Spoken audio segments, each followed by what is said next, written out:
In the town of Ogodo, Adesua was renowned for her breathtaking beauty. Her beauty was the subject of every conversation, and people would often gather to discuss her stunning looks. The sun was setting over Ogodo, painting the sky in shades of orange and pink. The evening breeze carried the voices of villagers, some talking about the market, others about the upcoming festival. But no matter the topic, one name always found its way into their conversations: Adesua. She was the jewel of Ogodo, the girl whose beauty seemed almost magical. Women whispered about her flawless skin, men stole glances when she passed, and even children stared in admiration. Some said her beauty was a gift from the gods, others believed she was born under a special star. Whatever the reason, one thing was clear: Adesua was unforgettable. Marriage proposals had been coming her way since she was 16. Wealthy traders, chiefs, and even princes from nearby villages wanted her as a wife. But her parents, especially her father, Chief Osifo, always refused. He wanted her to be educated first, to go to school and see the world before settling down. Many villagers called him a wise man for this decision. Chief Osifo was one of the most powerful men in Ogodo. He had many wives, large lands, and a reputation that commanded respect. Despite having many wives, his heart truly belonged to only one, Mama Adesua, his first love. She had been with him when he had nothing, and even now, he treated her differently from the others. After years of schooling, Adesua finally returned home. The day she arrived, the whole village buzzed with excitement. Women rushed to her house to greet her, men watched her from afar, and her father beamed with pride. She had graduated. She had become the educated daughter of Chief Osifo, and now, according to tradition, it was time for marriage. But Adesua did not smile. Whenever the topic of marriage came up, her heart pounded with fear. She forced a smile, pretended to listen, but deep inside, she wanted to run. She was no longer a child, she couldn't keep avoiding the topic. Her father had already chosen a husband for her, Chief Oba's son, a man from another influential family. The wedding was being planned, and Adesua had run out of excuses. She had always told her parents she wanted to take care of them first. That she wasn't ready for marriage. That she needed time. But they no longer listened. The truth was, she had a secret. A terrible, dark secret that she could never tell anyone. If only they knew what she was hiding. After Adesua graduated and completed her youth service, she returned to Ogodo. Her father had arranged and planned for her to marry Chief Oba's son, but Adesua was not pleased with the arrangement. She seemed uninterested in marriage, not because she disliked the idea, but because she harbored a secret that she couldn't share with anyone. Ojo, the son of Chief Oba, was eager to marry Adesua and make her his wife. He had confessed his love for her since they were younger, but Adesua had always maintained that she wouldn't be with any man until marriage. The day of the marriage arrived, and the atmosphere was festive. There was an abundance of food and drinks for all the guests, and the news of the union between the children of the two most influential chiefs in the Ogodo community spread like wildfire. It was a carnival-like celebration. Ojo was overjoyed, finally marrying the love of his life, Adesua. However, Adesua felt differently.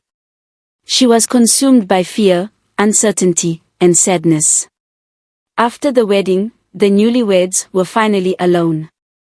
Ojo's happiness and joy were palpable, but when he held Adesua, he noticed she seemed hesitant. He brushed it off, thinking it was just her first time.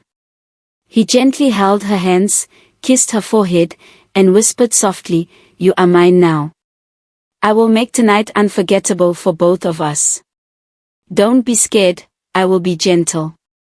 Adesua began to shake, realizing she had no excuses left to avoid Ojo's advances. She suggested they rest, citing fatigue from the wedding, but Ojo insisted on continuing their first night together. On their wedding night, Ojo's excitement was palpable, but Adesua was consumed by fear and anxiety. As they attempted to consummate their marriage, Ojo suddenly screamed and fell to the ground, holding his head in agony. Adesua tried to help him, but his family rushed in and took him to the hospital. The next day, the doctor confirmed that Ojo had become paralyzed and would remain so for the rest of his life. The news spread like wildfire across Ogodo. People gathered in small groups, whispering and shaking their heads. How could this happen? Ojo, the strong, proud son of Chief Obah, paralyzed on his wedding night. Some said it was witchcraft. Others believed the gods were punishing him. A few even murmured that Adesua carried a curse. Chief Obah was devastated.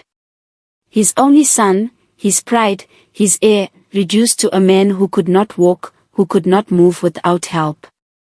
He was furious, demanding answers no one could give. His wife cried, his household fell into mourning, and his enemies smirked behind closed doors. Adesua, however, remained silent. She sat in the room where the event had happened, her fingers trembling as she replayed the moment over and over again. The look in Ojo's eyes before he collapsed, the sheer horror on his face when he saw what was between her legs. She should have told someone. She should have confessed before it got to this point. But how could she? How could she speak of something so shameful, something no one would understand? Mama Adesua rushed into the room, her face lined with worry. She grabbed her daughter's hands. Adesua, my child, what happened?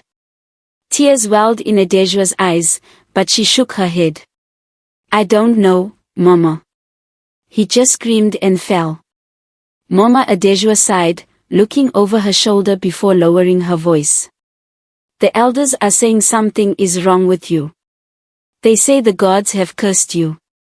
Some people believe you have an evil spirit. Adesua's heart pounded. Mama, you don't believe them, do you? Her mother hesitated, squeezing her hands. I don't know what to believe, my child. But if you know something, if you are hiding something, you must tell me. Adesua looked away. How could she explain it? How could she tell her mother that the thing Ojo saw, the thing that made him scream, was something she had always known about but never dared to speak of? How could she tell anyone that she was not like other women? Because if they knew what was between her legs, they would never look at her the same way again. Her parents took her back home. After a while, life seemed to return to normal. A year later, Osaze, the son of the late chief of the community, arrived on the scene. As a medical doctor freshly posted to the community teaching hospital, Osaze was not only handsome and well-built but also wealthy. He was the epitome of every woman's dream, yet his eyes were fixed solely on Adesua. Osaze was immediately smitten with Adesua and pursued her relentlessly, despite warnings from his family and friends about her past. He pursued her relentlessly, undeterred by his best friend's warnings about Ojo's past ordeal. Osaze was skeptical of such stories, and his infatuation with Adesua led him to inform his family of his intention to marry her. His mother cautioned him, but he refused to listen, blinded by Adesua's beauty. His friends tried to dissuade Osaze from marrying Adesua, citing the mysterious circumstances surrounding her previous marriage. However, Osaze refused to listen, and the marriage was arranged. The day of the marriage arrived, and the atmosphere was festive. Later that evening, as the couple attempted to consummate their marriage in the privacy of their bedroom, Osaze suddenly screamed and collapsed to the ground. He continued shouting, clutching his head as if something was assaulting his mind. Adesua tried to assist him, but her strength was no match for his frenzy. Osaze abruptly sprang up and sprinted out of the room, nearly naked. His family rushed to his side, attempting to restrain him while querying what had transpired. However, Osaze remained incoherent, continuing to shout uncontrollably. His family then turned to Adesua, seeking an explanation, but she was unable to provide a coherent account, merely stating that Osei's had begun screaming abruptly. The family endeavored to restrain Osei's and transport him to the hospital. The following day, it was confirmed that Osei's had lost his sanity and was subsequently admitted to a psychiatric facility. The fear in Ogodo grew stronger. First, Ojo was paralyzed. Now, Osei's had lost his mind. And both incidents happened on their wedding nights with Adesua. The whispers in the village turned into loud discussions. Some called her a cursed woman. Others said she was a demon in disguise. The elders of the community sat in long meetings, trying to understand what was happening. Adesua, once the most admired girl in Ogodo, was now feared. She stayed inside her father's house, barely stepping outside. Mama Adesua tried to protect her daughter, but even she was scared. Every day, people gathered outside, pointing at their home, murmuring things Adesua didn't want to hear. Chief Osifo was furious. He stormed into his daughter's room one evening, his face red with anger. Adesua. What is going on? He demanded. First Ojo, now Osei's. What did you do to them? Adesua shook her head, her eyes filled with tears. Baba, I didn't do anything. I swear. Her father's hands trembled. Then what is it? What is the thing you're hiding? Adesua looked down, her heart pounding. She couldn't tell him. She couldn't tell anyone. Chief Osifo paced the room, breathing heavily. The elders are saying you must be taken to the shrine. They believe the gods will reveal the truth there. Adesua's body went cold. The shrine. That was where people were taken when they were suspected of having a curse or an evil spirit. The chief priest would perform rituals, and if the gods found the person guilty, punishment would follow. She grabbed her father's hands. Baba, please. Don't let them take me there. Chief Osifo stared at his daughter, his heart torn. He loved her. He had always loved her. But even he was beginning to fear her. Then tell me the truth, Adesua, he said softly. What is between your legs that makes men scream in terror? Adesua's lips trembled, but she remained silent.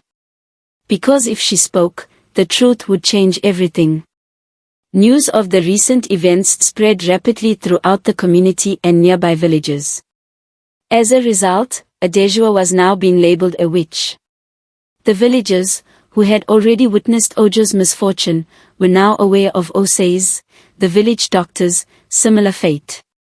Adesua and her family became the subject of ridicule and mockery within the community. People would speak ill of them whenever they walked by. Determined to address the situation, Chief Osifo, Adesua's father, and her mother sought a spiritual solution. They visited a renowned chief priest in a neighboring community, who revealed that Adesua was not responsible for the misfortunes that had befallen the men. According to the chief priest, the cause of their suffering lay within their own families, and Adesua was innocent of all accusations. This revelation brought a sense of relief to Chief Osifo, who was grateful to know that his daughter was not to blame. After a year, the king's son, Oseid, returned from the US, seeking a wife to marry. He was an exceptionally handsome man with a physique like a model. His voice was so captivating that it could put a lady to sleep. The return of Prince Oseid was the biggest news in Ogodo. The young prince had been away in America for many years, studying and building his future. Now, he had returned, and everyone knew what that meant. He was ready to choose a wife. Every family with a daughter of marriageable age began preparing. Mothers dressed their daughters in the finest clothes, hoping to catch the prince's attention. News of his arrival spread rapidly, and all the ladies in the community were eager to meet him, dressing up and visiting the palace in hopes of catching his eye. However, Adesua remained unimpressed. But to everyone's shock, it was Adesua who caught his eye. One day, while Adesua was out with her best friend, Ijeoma, she heard the sound of a vehicle approaching. The car stopped beside her, and the palace maids and guards escorted the prince to where Adesua was standing. They exchanged pleasantries, and soon they began seeing each other privately. Despite the rumors, despite the fear surrounding her name, Prince Osaid was captivated by her beauty. He had heard the whispers about what happened to Ojo and Osais, but he did not believe in superstitions. To him, those were just unfortunate coincidences. As news of their relationship spread, the king and queen intervened, urging the prince to end his relationship with Adesua, citing her past marriages and the misfortunes that had befallen her husbands. However, the prince stood firm, declaring that he would not marry anyone else. Osaid announced his intentions to marry Adesua. The village erupted. Some people were in disbelief, others were outraged. How could the prince choose Adesua? The girl who had destroyed 2 men. His mother, the queen, was furious. She tried to warn him, just like Osaid's mother had tried to warn him. But Osaid was determined. I don't believe in village gossip, he told his mother. Adesua is a good woman, and I will marry her. Chief Osifo and Mama Adesua were hesitant at first, but the words of the chief priest gave them confidence. If a spiritual leader had declared that their daughter was innocent, then they had no reason to refuse the prince's proposal. The king consulted the palace chief priest, who performed rituals and advised the king to permit the prince to marry Adesua. The chief priest assured the king that he would protect the prince from harm.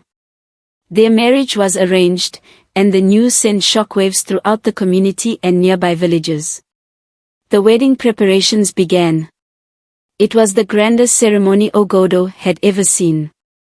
Chiefs, elders, and important guests from other villages came to celebrate the royal wedding. Drums echoed in the air, dancers moved with grace, and food was in abundance. For the first time in a long while, Adesua smiled. Maybe this was her chance at happiness. Maybe the past was truly behind her. On their wedding night, as the couple was alone, the prince's dream had finally come true. However, Adesua's past experiences had left her fearful, worrying that history might repeat itself. The prince noticed her apprehension and reassured her that nothing would happen to him. But as night fell, and she and Prince Osaid were finally alone in their royal chamber, her heart pounded in fear. What if it happened again? Osaid noticed her tension. He held her hands and looked into her eyes. Adesua, I love you, he said gently. I don't care about the past. Tonight, I will show you that there is nothing to be afraid of. She wanted to believe him. She wanted to trust that this time would be different.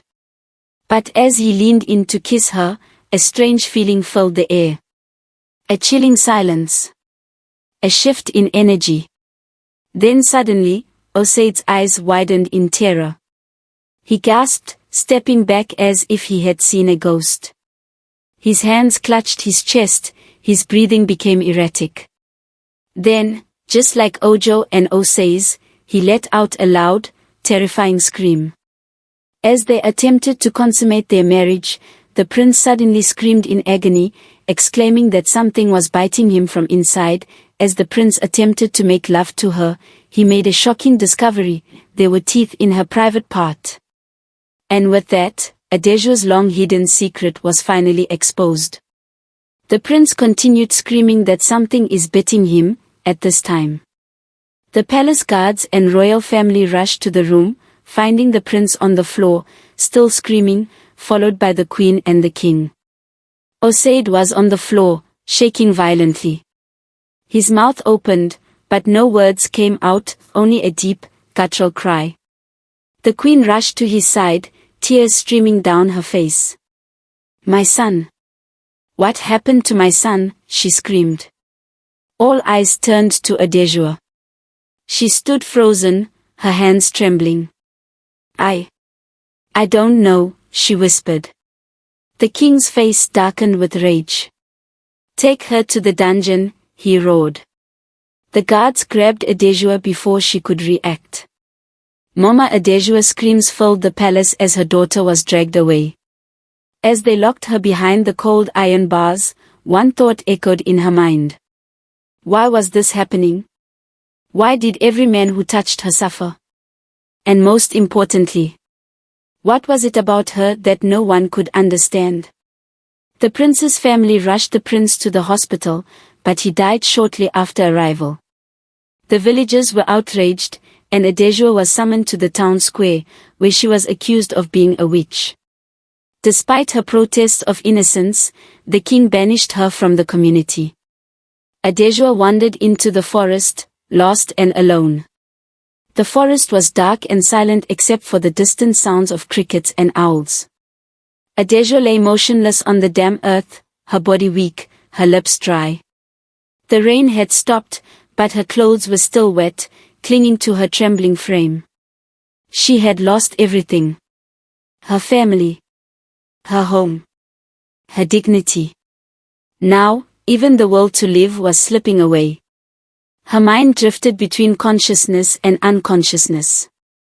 Memories flashed before her, her father's proud smile when she graduated, Mama Adesua braiding her hair as a child, Ojo's terrified scream, Osei's madness, and now, the prince's lifeless body on their wedding night. What did I do to deserve this? She whispered, tears mixing with the mud on her face. Just as her body was about to give up completely, footsteps approached. Soft but steady. Someone was coming. She barely had the strength to open her eyes, but she felt warm hands lift her off the ground. A voice, deep and gentle, spoke above her. She is the one, the voice said. Take her carefully. Then everything went black. When Adesua woke up, she was lying on a soft mat inside a dimly lit hut. The scent of herbs filled the air. Her body felt weak, but she was no longer cold. A fire crackled in the corner, casting dancing shadows on the walls. She blinked, trying to sit up, but a firm yet kind hand stopped her. Rest, a voice said. Adesua turned her head and saw an old woman sitting beside her. Her face was wrinkled, but her eyes held wisdom and warmth. She wore beads around her neck, and a long staff rested beside her. Who are you? Adesua's voice was hoarse. The old woman smiled faintly. My name is Oboli. I am the one who will finally tell you the truth about yourself. Adesua's heart pounded. The truth? Mama Oboli nodded. Yes, child. The truth that was hidden from you all your life. The truth about what is between your legs. Adesua's breath caught in her throat. She had spent years fearing what she was, suffering for something she didn't understand. Now, finally, she was about to learn the truth. Oboli revealed that she was a seer and explained to Adesua that her stepmother, Mama Osage, had cast a spell on her underwear, causing the men who tried to make love to her to be bitten by a python. Adesua was shocked and devastated by this revelation, but Oboli promised to help her break the curse. After performing the necessary rituals, Adesua felt a dark smoke emanating from her body, and the curse was lifted. Adesua sat outside Mama Oboli's hut, staring at the trees that swayed gently in the evening breeze. The curse was broken, yet she felt empty. Why don't you want to go back? Mama Oboli asked, sitting beside her. Adesua sighed. There's nothing left for me there. My father banished me. The villagers fear me. Even if I return, they will never accept me. Mama Oboli nodded thoughtfully. You are right. The past cannot be erased. But you have a choice, my child. You can stay hidden in this forest, or you can find a new path, a new life. Adesua looked down at her hands. She had spent years being admired, then feared, then hated. Who was she now without all of that? Where will I go? She whispered. Mama Oboli smiled. The world is bigger than Ogodo, my dear. There are places where no one knows your name. Where you can start fresh. For the first time in a long while, Adesua felt a spark of hope. Maybe she wasn't meant to return to Ogodo. Maybe she was meant to carve out a new destiny for herself. As the stars began to twinkle in the sky, Adesua made a decision. She would leave the past behind. She would find a place where no one knew her story. A place where she could finally be free. Adesua decided to start anew and persuaded Oboli to accompany her to a nearby town. There, she began working and regained her confidence. However, life had another twist in store for her. Oboli's son, Ola, returned from abroad and fell in love with Adesua. Despite initial reservations due to her past experiences, Adesua eventually married Ola, and they had a set of twins. For the first time in her life, Adesua felt truly happy. A year later, Ola suggested that they visit Adesua's family in Ogodo. The journey back to Ogodo was filled with mixed emotions. Adesua sat in the car, staring out of the window as familiar trees and dusty roads passed by. Her heart pounded with every mile closer to home. Would they welcome her? Or would they still see her as a cursed woman? Mama Oboli sat beside her, holding her hand gently. You are no longer the girl they banished, Adesua. You are a wife, a mother, and a strong woman. Hold your head high. Her husband, Ola, glanced at her from the driver's seat. No matter what happens, I'm with you, he said, squeezing her knee. Their twins, fast asleep in the back seat, had no idea they were heading toward a past their mother had long tried to forget. As they entered Ogodo, whispers began immediately. People stared, some pointing, some gasping in shock. The girl they had cast out had returned. And not only that, she looked healthy, happy, and successful. By the time they reached Chief Osifo's compound, a crowd had gathered. Adesua stepped out of the car, holding her babies close, her legs trembling slightly. She saw her mother first. Mama Adesua stood frozen, tears welling in her eyes. Then she saw her father, Chief Osifo, standing tall but visibly shaken. Adesua, he whispered, his voice breaking. She swallowed hard.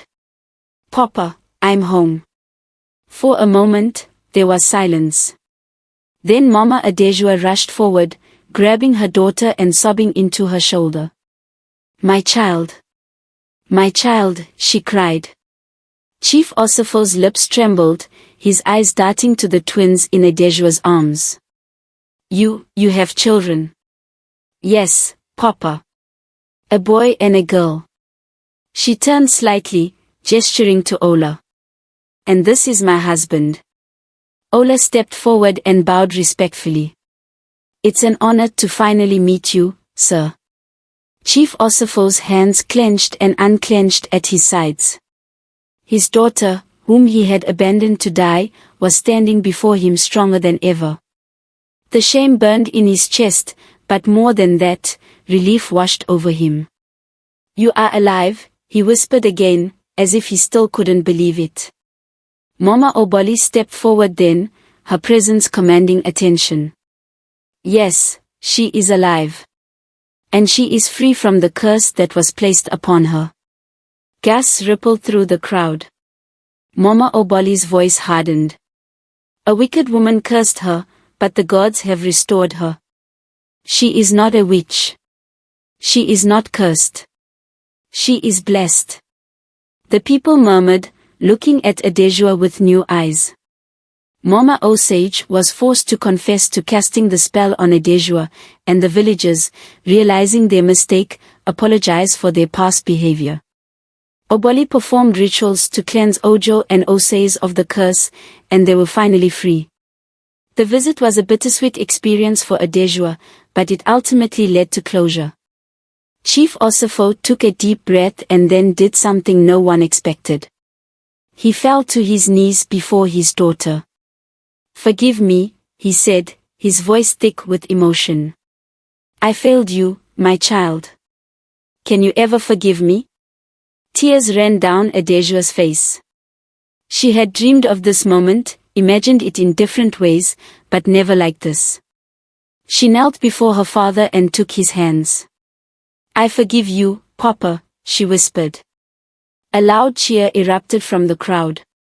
The village had seen tragedy, but today, they witnessed something even greater, redemption. That night, Chief Osifo threw a great feast in honor of his daughter's return. Adesua looked around at the people who once feared her, now smiling at her. She held her husband's hand, feeling the warmth of their love. She kissed her children's heads, knowing they would never have to live in the shadow of her past. For the first time in her life, Adesua felt truly free. And this time, nothing would take that away from her. As Adesua and her family prepared to leave Ogodo, a strange feeling settled in her chest. It was a mixture of closure and freedom. The past had finally been buried. Mama Osage's wickedness had been exposed, Ojo and Osei's had been healed, and her name had been cleared before the entire community. Yet, she knew she could never stay. She had built a new life, one far away from the pain and betrayal she had endured. Mama Adesua wept as she hugged her daughter tightly. "At least visit us often, my child," she pleaded. Adesua nodded, fighting back tears. "I will, Mama. I promise." Chief Osifo stood beside them, his once proud face now humbled. "You are always welcome here, Adesua. No matter what." She smiled at him, a real smile this time. "Thank you, Papa." With that, she turned to Ola, who held their twins in his arms. Mama Oboli stood beside him, watching everything with a knowing smile. It was time to leave. As they walked towards the car, Adesua took one last look at the place that had shaped her, the place that had once tried to destroy her. She had survived. She had won. And now, she was finally free. As the car drove away from Ogodo, she held Ola's hand, looking ahead toward the road, toward the future, toward a life she had chosen for herself. In the end, Adesua found redemption and happiness, surrounded by her loving family. Adesua's journey had been one of pain, betrayal, and redemption. She had faced the worst that life had to offer, yet she emerged stronger, wiser, and freer than ever. The curse that had once haunted her was broken, and she had built a life filled with love, joy, and purpose. Though the scars of the past remained, they no longer defined her. She had found a man who loved her unconditionally, children who brought her endless joy, and a future she could finally embrace. As she and her family left Ogodo behind, Adesua knew that true freedom was not just about breaking curses, it was about choosing her own path, living without fear, and embracing the love that life had given her. She was no longer just the most beautiful girl in Ogodo. She was a survivor. A fighter. A woman reborn. And this time, she would write her own destiny. Hope you enjoyed this story. If you did, please share your thoughts in the comments section, I'd love to hear from you. Thank you for watching. Don't forget to like, share, comment, and subscribe. Be sure to turn on the notification bell so you'll never miss out on more amazing content like this one. See you in the next video.